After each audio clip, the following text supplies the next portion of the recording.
கவலை தீருமே அப்படின்னு. இப்ப ஒரு விஷயத்தை நீங்க நல்லா புரிஞ்சுக்கோங்க. சுவாமி இருக்காரா இல்லையாங்கிறது சின்ன விஷயத்த நாம புரிஞ்சுப்போம். காலையில இருந்து உங்க மனசுக்கு பிடிச்சவங்களை நீங்க நினைச்சுட்டே இருக்கீங்க.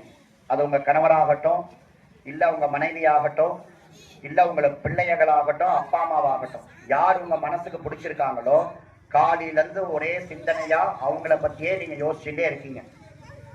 அப்படி யோசிச்சுட்டு இருக்கும் போது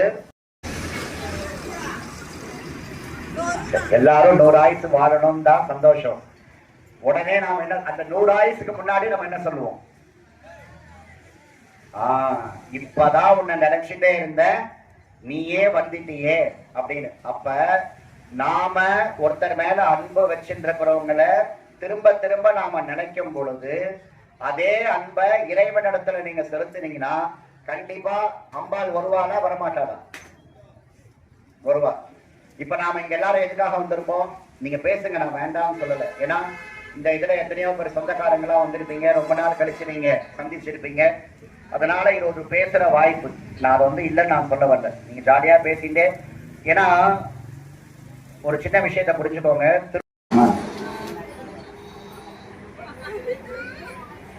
யுதிஷ்டிரர், தர்மராஜர், பீமன், அர்ஜுனன், சகாதேவன், நகுலன், இந்த 5 பேர்ல சகாதேவன் பாத்தீங்கன்னா ஒருத்தர் ஒரு திறமை சார்ந்தவங்க. இப்ப யுதிஷ்டிரர், தர்மராஜர் பாத்தீங்கன்னா அவர் எதுல வந்து தேர்ந்தவர்? தர்மத்தில் நியாயத்திலும் தேர்ந்தவர். அடுத்தது பீமன், நல்லா வந்து உடல் வலிமையில தேர்ந்தவர். அடுத்தது அர்ஜுனன், வீழ்வித்தையில தேர்ந்தவர். சகுலன், நல்ல சாரதி, ரகத்தை நல்லா ஓட்டக்கூடியவர். சகாதேவன் பார்த்தீங்கன்னா முக்காலத்தையும் அறிந்தவர், நல்ல ஜோதிஷம் பார்ப்பார். ஒரு நாள் என்ன பண்றாரு, கிருஷ்ண பரமாத்மா சகாதேவன் இடத்துக்கு போறார். சகாதேவனை போய் பார்த்துட்டு சகாதேவன் கிட்ட சொல்ற, நான் நாளைக்கு ஹஸ்தினாபுரம் நான் போக இருக்கேன். எதுக்காக போகிறேன்னா இந்த குருக்ஷேத்திர யுத்தம் வராம தடுக்கிறதுக்கு, அமைதியை பேசுறதுக்காக நான் போறேன், சமரசம் பண்றதுக்காக, சமாதானம் பண்றதுக்காக நான் போறேன் அப்படின்னு சொல்ற. அதை சொல்லிட்டு சகாதேவன் கிட்ட ஒரு விஷயத்தை கேட்கிறார். நான் போகாம இந்த குருக்ஷேத்திர யுத்தத்தை தடுக்கிறதுக்கு வேற என்ன வழி இருக்குன்னு கேட்கிறார். நல்லா புரிஞ்சுக்கோங்க. குருக்ஷேத்திர யுத்தம் கிருஷ்ண பரமாத்மா சமாதானம் பேசாம வரக்கூடிய சண்டைய எப்படி தடுத்து இருக்கலாம் அப்படின்னு சொல்லிட்டு கேட்கிறார். உடனே சகாதேவன் என்ன சொல்றாருன்னா, பீமன் கையில இருக்கக்கூடிய கதாயத்தை 2ஆ உடைச்சிட்டோம்னா சண்டை ஏற்படாது. அர்ஜுனன் கையில இருக்கக்கூடிய காண்டீபம் என்கிற வில்லை 2ஆ முடித்தால் சண்டை நடக்காது. இதே மாதிரி கர்ணனுக்கு ஒரு அரசனாக மகுடம் சூட்டினால் சண்டை ஏற்படாது. இதெல்லாம் சண்டையை நிற்கிறதுக்காக உண்டானது.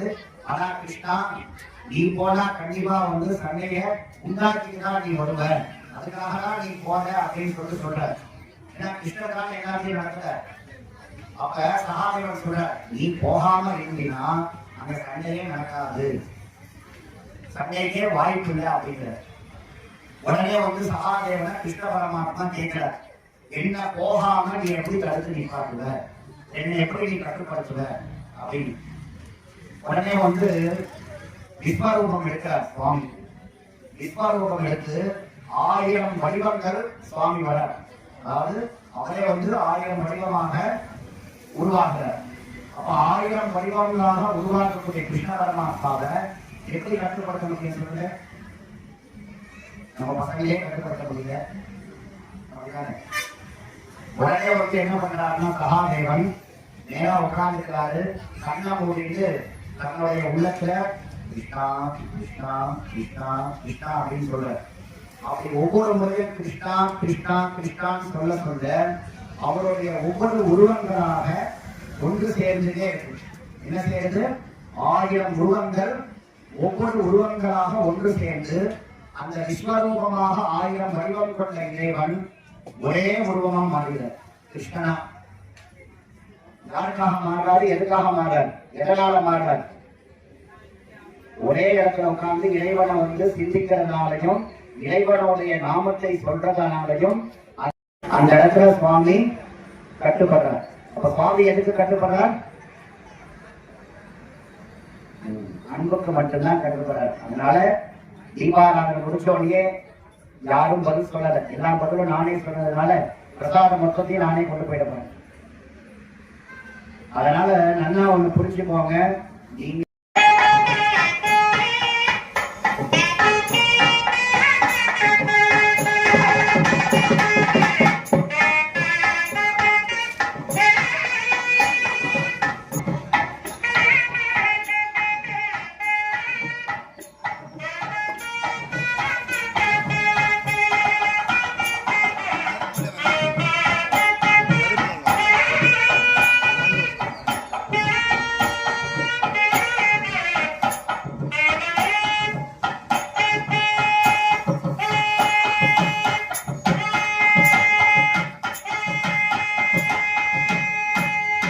ஓம் சாம் ஓமம் அர்க்காய ஹிருதஜாத நமः அர்க்காய சரசே நமः பூர்வசூர்ணம் சுவாலினி சிகாஜி நமः ஓம் பூம் கவசாய நமः ஓம் பம் மானுநேத்ராபியான் நமः ஓம் பிரஹஸ்ராஜ நமः ஹிருதயாதீனாம் தேனமுத்ரா நேத்ரயோர் கோ விஷானமுத்ரா அஸ்ரத்ய த்ராசினி முத்ரான் சப்த்யர்த்தம் ஆத்யாத்மிக ஆதிதைவிக ஆதிபௌதிக तापत्रय निवारणता सिद्ध्यर्थम लोकक्षेमार्थम विश्वस्तुत कल्याण समृद्ध्यर्थम अस्याः देव्याः श्रीमद् अखिलांड कोटि ब्रह्मांड नायक्याः ब्राह्मी माहेश्वरी कौमारी वैष्णवी बालाही अनुज्ञातः स्वस्तिं ब्रह्माहं वाचयिष्ये ओम वाचतां ओम आपः शिवः सत्सन्तु ओम गन्धाः गन्धाः पान्तु ओम सुमनसः सौमनस्य वस्तु ओम क्षमयः सौमन्वाः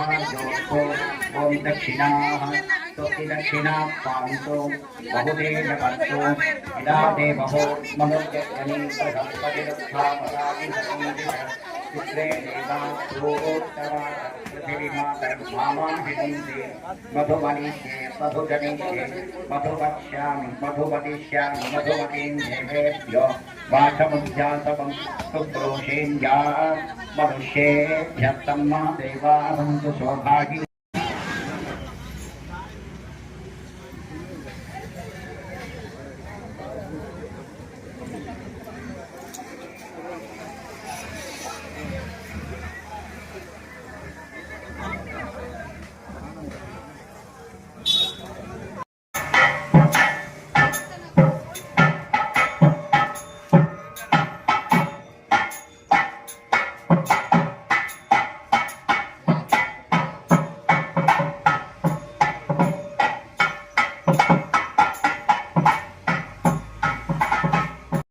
शक्ति शपथ कुर्यात् अर्घ्यपात्रम् अस्त्रेण संशोध्य ललाटमध्य स्फुरतरुण बिन्दु विनिश्रुत अमृतधारया ओं खं कषोल्काय नमः इति गन्धोदकेन पूज्य तत्र षडङ्गैर्मूलमन्त्रेण च सम्पूज्य अस्त्रकवचाभ्यां रक्षावणकुण्डले विधाय मूलेन अमृतमुद्रां दर्शयित्वा तच्चनैः पूजाद्रव्याणि आत्मानं च सम्प्रोक्ष्य पुष्पक्षेपेण विघ्नानुत्सार्य दण्डिने तत्र दक्षिणे ओमं दण्डिने नमः।